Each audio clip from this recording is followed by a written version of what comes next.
Can you explain how the seal in the final drive work and an easy way to replace it? Thanks.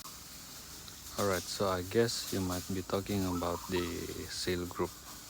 Okay, so for the final drive, there is only two seal, which is the outside seal and also the inside seal. So the inside seal will be to prevent the hydraulic oil and the gear oil from mix, and the outside seal is to prevent the gear oil from coming out from the final drive. Okay, so this is the final drive for excavator. So if there is any leak, a gear oil leak on this final drive, the oil must be coming from the seal group. All right, so the seal group is located inside here, so in between this frame and also this final drive housing. So the seal group is right over here in the middle of this section.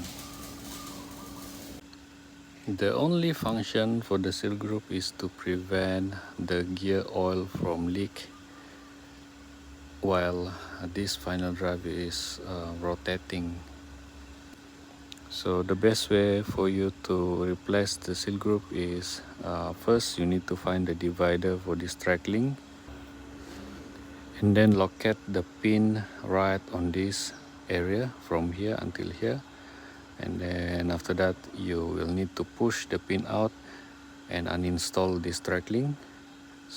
After that you uninstall this cover and then take out all the gear inside, and after that you will see the lock on the inside, and uninstall the lock.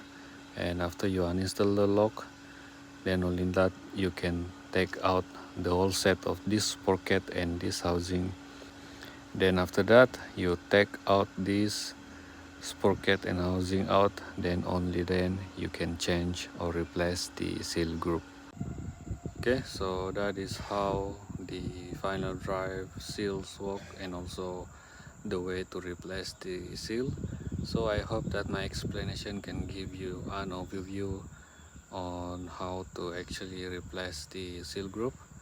And yeah, if you still not clear on my explanation, please let me know on the comment below, and yeah, I will try my best to explain to you in details.